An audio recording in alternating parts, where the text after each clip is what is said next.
കുറച്ച് ദിവസമായി വിചാരിക്കുന്നത് ഒരു ലോങ് ഡ്രൈവ് പോകണം. അപ്പം നമ്മൾ ഇന്നിപ്പം ഒരു ലോങ് ഡ്രൈവിന് വേണ്ടി ഇറങ്ങിയിരിക്കുകയാണ്.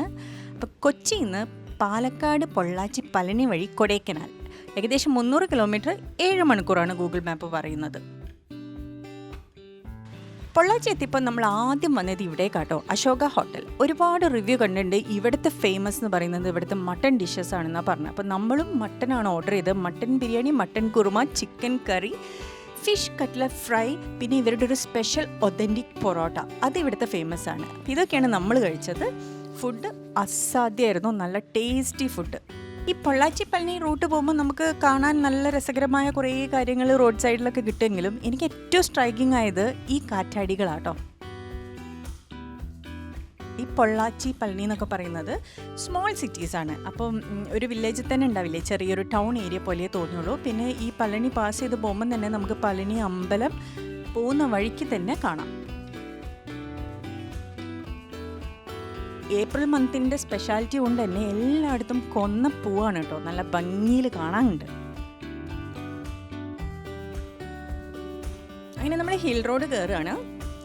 അപ്പോൾ ഈ ഹിൽ റോഡൊക്കെ നല്ലതാണ്, പക്ഷേ വീതി കുറവാണ്. അതുകൊണ്ട് തന്നെ ഓപ്പോസിറ്റ് ഒരു ബസ്സോ ലോറിയോ വന്നു കഴിഞ്ഞാൽ പെട്ടു. ഇപ്പം തന്നെ നമ്മൾ 2-2.5 മണിക്കൂറോളം ബ്ലോക്കിൽ നിന്ന് കഴിഞ്ഞിട്ടാണ് കേട്ടോ ഇവിടെ എത്തിയിരിക്കുന്നത്. ഗൂഗിൾ മാപ്പ് 7 മണിക്കൂർ പറഞ്ഞെങ്കിലും നമ്മൾ ഏകദേശം 9 മണിക്കൂറോളം എടുത്തും ഈ ചെക്ക് പോസ്റ്റ് ഒന്ന് എത്താൻ വേണ്ടിയിട്ട്. ഇതാണ് കൊടൈക്കനാലിലേക്കുള്ള ചെക്ക് പോസ്റ്റ്. അപ്പോൾ ഇവിടുത്തെ ടോള് 60 രൂപയാണ് വരുന്നത്. ഇപ്പോൾ രാത്രി നമ്മൾ കൊടൈക്കനാൽ കയറിയപ്പോഴത്തേക്ക് തന്നെ നല്ല ശക്തിയായ മഴയാണ് കേട്ടോ. അപ്പം നമ്മളിപ്പോൾ ഇന്ന് രാത്രി സ്ട്രീറ്റ് ഫുഡൊക്കെ കഴിച്ച് വണ്ടിയിൽ തന്നെ ക്യാമ്പിംഗ് സെറ്റപ്പ് ഉള്ളതുകൊണ്ട് നമ്മൾ വണ്ടിയിൽ തന്നെ സൈഡാവാനാണ് തീരുമാനം. പക്ഷേ ഇതൊന്നും അല്ല ഹൈലൈറ്റ് എന്ന് പറഞ്ഞാൽ ഇപ്പോഴത്തെ ഇവിടുത്തെ ടെമ്പറേച്ചർ എന്ന് പറയുന്നത് 11 ഡിഗ്രി സെൽഷ്യസ് ആണ്. അപ്പോൾ രാവിലെ 6 മണിക്കാണ് ഇവിടെ സൺറൈസ്. നമ്മളൊരു നിയറസ്റ്റ് വ്യൂ പോയിന്റിൽ വന്നു. ഇതാണ് കൊടൈക്കനാലിൻ്റെ മനോഹരമായ സൺറൈസ്. അങ്ങനെ നമ്മളൊരു സൺറൈസോടുകൂടി ഇന്നത്തെ ഡേ ആരംഭിക്കുകയാണ്. അപ്പോൾ ഇന്നത്തെ ഫസ്റ്റ് നമ്മൾ പോകുന്നത് പൈൻ ഫോറസ്റ്റിലേക്കാണ്. അപ്പോൾ പൈൻ ഫോറസ്റ്റിൽ നമ്മൾ ജസ്റ്റ് കുറേ നടന്നു, കുറച്ച് ഫോട്ടോസൊക്കെ എടുത്തു. പിന്നെ നേരെ ഗുണ കേവിൻ്റെ റോഡിലേക്ക്, ചെക്ക് പോസ്റ്റിലേക്ക് പോയി. അതൊരു 15 കിലോമീറ്റർ ഉള്ളൊരു 1 വേ ഫോറസ്റ്റ് റോഡാണ്. രാവിലെ 9 മണി മുതൽ 4:30 വരെ എൻട്രി ഉള്ളൂ. അപ്പോൾ ഒരുപാട് ഗുണ കേവ് മാത്രമല്ല വേറെ ഒരുപാട് സ്പോട്ട് നമുക്ക് കാണാനുണ്ട്. പക്ഷെ നമ്മൾ മെയിൻലി കേവിലേക്കാണ് ആദ്യം തന്നെ എത്തിയത്. ഈ കാണുന്ന cave complete Manjummel Boys effect. എവിടെ ചെന്നാലും കുട്ടേട്ട സുഭാഷ് എന്നുള്ള ആർപ്പ് വിളിയും കോറസും എക്കോയും ഫുൾ വരുന്ന ടീംസ് ഫുൾ ഇതായിരുന്നു പരിപാടി. എന്തായാലും മൊത്തം ഒരു വൈബായിരുന്നു.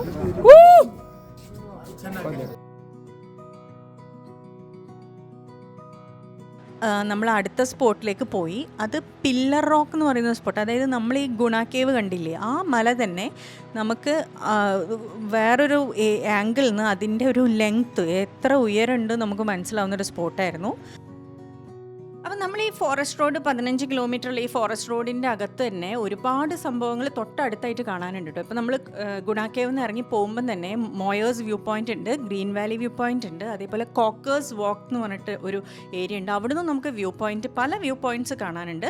ഇത് കഴിഞ്ഞിട്ട് നമ്മൾ തിരിച്ച് ലേക്കിൽ എത്തുന്നതിന് മുമ്പായിട്ട് ഒരു പാർക്ക് ഉണ്ട്, ബ്രാഡ് പാർക്ക് എന്ന് പറഞ്ഞിട്ട് ഒരു പാർക്കും കൂടെ ഉണ്ട്. അപ്പോൾ ഈ റോഡ് നേരെ ചെന്നെത്തുന്നത് കൊടൈക്കനാൽ ലേക്ക് പോയിന്റിലേക്കാണ്. ഇതിലേക്ക് അവിടെയാണ് മെയിൻ ആക്ടിവിറ്റി ഏരിയ. അപ്പോൾ അവിടെ ചെന്ന് കഴിഞ്ഞാൽ നമുക്ക് കുറേ ഷോപ്പിംഗ് കടകൾ കാണാം. പിന്നെ സൈക്ലിംഗ്, ആളുകൾ സൈക്കിൾ ചെയ്യുന്നതും കാണാം. പിന്നെ സൈക്കിൾസ് നമുക്ക് റെൻറ്റിന് എടുക്കാനുള്ള സ്പോട്ട് അവിടെ നിന്നാണ് സ്റ്റാർട്ട് ചെയ്യുക. അവിടെ നമുക്ക് ഡബിൾ പെഡൽ ചെയ്യുന്നതും സിംഗിളും ഒക്കെ കാണാം. പിന്നെ ലേക്ക് മെയിൻലി ബോട്ടിംഗ് ആണ്. പക്ഷേ ഏറ്റവും പീക്ക് ഡേ എന്ന് പറയാം നമുക്ക് സൺഡേ ആണെങ്കിൽ പോലും തീരെ തിരക്കുണ്ടായിരുന്നില്ല. എനിക്ക് തോന്നി ഈ വെക്കേഷൻ ടീംസൊക്കെ സൺഡേ രാവിലെയോടെ മടങ്ങി.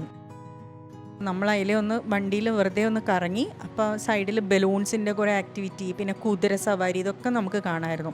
അപ്പോൾ കൊടൈക്കനാലിൽ നിന്ന് ഇറങ്ങുന്നതിന് മുമ്പ് നമുക്ക് ഒരു സ്ഥലത്ത് പോകണമെന്നുണ്ടായിരുന്നു. അതാണ് പേസ്ട്രി കോർണർ. അപ്പോൾ നമ്മൾ നേരെ ചെന്നത് ഈ പേസ്ട്രി കോർണറാണ്. ഇത് വളരെ ഫേമസ് ആയിട്ടുള്ളൊരു സ്ഥലമാണ് കേട്ടോ. ക്രീം ബണ്ണും പേസ്ട്രീസും കിട്ടുന്നതാണ്. പക്ഷെ പറയാണ്ട് വയ്യ, തിരക്ക് എന്ന് പറഞ്ഞാൽ അടിപിടി ബഹളം. ആ ചേച്ചിമാർക്കത് ഹാൻഡിൽ ചെയ്യാൻ പറ്റുന്നില്ല. ഇതിപ്പോൾ അജ്മൽ പോയതുകൊണ്ട് ആ ഹൈറ്റിൽ നമുക്ക് സംഗതി കിട്ടി. ഞാനാ പോയതെന്ന് വെച്ചാൽ എൻ്റെ കാണാൻ പോലും കിട്ടില്ലായിരുന്നു, കാരണം ഉള്ളോട്ട് പോലും എത്തില്ലായിരുന്നു. അപ്പോൾ ഇതാണ് അവിടുത്തെ ബ്രൗണി, കൊള്ളായിരുന്നു. പക്ഷെ ഏറ്റവും അടിപൊളി ഈ ബട്ടർ ബണ്ണാണ് കേട്ടോ. നല്ല സൂപ്പറായിട്ടുള്ള ബട്ടർ ബണ്ണും ഒരു കാപ്പിയും കുടിച്ചു. നമ്മൾ കൊടൈക്കനാലിൽ നിന്ന് ഈവനിങ് ഇറങ്ങാൻ തീരുമാനിച്ചു. പിന്നെയും കുറേ സ്പോട്ടുകൾ, ചെറിയ ചെറിയ സ്പോട്ടുണ്ട്, പക്ഷെ നമ്മൾ അതൊന്നും പോകണ്ടെന്ന് തീരുമാനിച്ചു. പിന്നെ കൊടൈക്കനാൽ, മൂന്നാർ പോലെ തന്നെ ചോക്ലേറ്റ് ഫാക്ടറികളുടെ ഒരു കളിയാണ്. അതിൽ ഇതാണ് ഏറ്റവും വലിയൊരു ചോക്ലേറ്റ് ഫാക്ടറി ആയിട്ട് എനിക്ക് തോന്നിയിട്ട്. എന്തൊരു നീളമായിരുന്നു പറയുക. പക്ഷെ നമ്മളിവിടെയല്ല കയറിയത്, നമ്മൾ ഈ സ്ഥലത്താണ് കയറിയത്. ഇതൊരു മലയാളിയുടെ ചോക്ലേറ്റ് ഫാക്ടറിയാണ്. ഇതിൻ്റെ ഫസ്റ്റ് ഫ്ലോറിൽ ലൈവ് ചോക്ലേറ്റ് ഉണ്ടാക്കുന്നതൊക്കെ നമുക്ക് കൊണ്ട് കാണിച്ചു തന്നു. നല്ല അടിപൊളി ഷോറൂമായിരുന്നു. അപ്പോൾ ഇവിടുന്ന് നമ്മളൊരു ഹോട്ട് ചോക്ലേറ്റ് വാങ്ങും ചെയ്തു. പിന്നെ പേസ്ട്രീസൊക്കെ ഉണ്ട്. പിന്നെ അതുകൂടാതെ നമ്മൾ ഡാർക്ക് ചോക്ലേറ്റൊക്കെ കുറച്ച് പാർസലാക്കിയിട്ട് ഇറങ്ങി. അങ്ങനെ നമ്മൾ അവിടുന്ന് ഇറങ്ങാൻ നേരാണ് നമ്മൾ കാണുന്നത്, ഇന്നലെ രാത്രി നമ്മൾ വണ്ടി പാർക്ക് ചെയ്ത് കിടന്ന റോഡ് അവിടെ ഇല്ല. അത് കംപ്ലീറ്റ്ലി ഒരു മാർക്കറ്റായി മാറിയിരിക്കുക. അപ്പം നോക്കുമ്പോൾ എന്താ വെച്ചാൽ ഇത് സൺഡേ മാർക്കറ്റാണ് കൊടൈക്കനാലിൽ. സൺഡേ മാത്രം കാണാൻ പറ്റുന്നൊരു സംഭവം. ഇത് നമ്മൾ പല സ്ഥലത്ത് ട്രാവൽ ചെയ്തപ്പം ഇങ്ങനത്തെ മാർക്കറ്റ്സ് കണ്ടിട്ടുണ്ടെങ്കിലും മണിപ്പൂർ കണ്ടിട്ടുണ്ട്, മിസോറാം കണ്ടിട്ടുണ്ട്, സിക്കിമിൽ കണ്ടിട്ടുണ്ട്. അതേപോലെ എല്ലാ നാട്ടിലും ഉണ്ടോ, അത് കൊടൈക്കനാലിൽ ഇങ്ങനെയാണ് ഉള്ളത്. പച്ചക്കറി, ഫ്രൂട്ട്സ്, ഡ്രസ്സ്, നമ്മുടെ ഗ്രോസറി ഐറ്റംസ്, ഇതൊന്നും അല്ലാണ്ട് ഒരു ഏരിയ കംപ്ലീറ്റ് മീൻ. അതായത് ഇവിടെ നമുക്ക് രാത്രി സ്ട്രീറ്റ് ഫുഡിലും മീനും ചിക്കനും ഒരേപോലെ കിട്ടുമെങ്കിലും ഈ കാണുന്നത് കംപ്ലീറ്റ് വിവിധ തരത്തിലുള്ള പച്ചമീൻ ഏരിയയാണ്. പിന്നെ എനിക്ക് വളരെ കൗതുകമല്ല, നല്ല രസമായി തോന്നിയതെന്ന് വെച്ചാൽ ചക്ക ചോളയാക്കി എല്ലായിടത്തും കേട്ടോ നമുക്കിത് കാണാൻ പറ്റും. 7 ചുള ചക്കക്ക് 50 രൂപയാണ്. അപ്പോൾ ഇത് പല ടൈപ്പുണ്ട്, നല്ല മധുരമുള്ളായിരുന്നു. നമ്മൾ മിക്സ് ചെയ്തിട്ട് അവരൊരു കൂടയിൽ തരും, അത് വാങ്ങി അങ്ങനെ നമ്മൾ അവിടെ നിന്ന് ഇറങ്ങാൻ തീരുമാനിച്ചു. അങ്ങനെ കൊടൈക്കനാൽ ഇറങ്ങുന്ന വഴിക്ക് ഒരു സിൽവർ കാസ്കേഡ് പാർക്ക് എന്ന് പറഞ്ഞിട്ടൊരു സ്പോട്ട് നമുക്ക് കാണാൻ പറ്റും. ഇതൊരു ബേസിക്കലി ഒരു വെള്ളച്ചാട്ടമാണ്. പക്ഷേ മഴ അധികം ഇല്ലാത്തതുകൊണ്ട്, വെള്ളം അധികം ഇല്ലാത്തതുകൊണ്ട് നമ്മളവിടെ കയറിയില്ല. വണ്ടിയൊന്ന് സൈഡാക്കി ഇതേപോലെ ഒന്ന് കണ്ടു. അങ്ങനെ ഇതായിരുന്നു നമ്മുടെ ഒരു 1 ഡേ കൊടൈക്കനാൽ ട്രിപ്പ്. അപ്പോൾ എനിക്ക് തോന്നിയത് മലബാറുകാർക്ക് ഊട്ടിയും കൊച്ചിക്കാർക്ക് മൂന്നാറും വളരെ അടുത്തുള്ള 2 ഹിൽ സ്റ്റേഷനാണ്. കൊടൈക്കനാൽ കുറച്ചും കൂടെ നമുക്ക് ദൂരമുണ്ട് എത്തിപ്പെടാൻ, ഡ്രൈവ് ചെയ്തൊരു എക്സ്പീരിയൻസിൽ. പക്ഷേ എന്നിരുന്നാലും ഒരു അടിപൊളി സ്പോട്ടും അടിപൊളി ഡേ ട്രിപ്പും ആയിരുന്നു.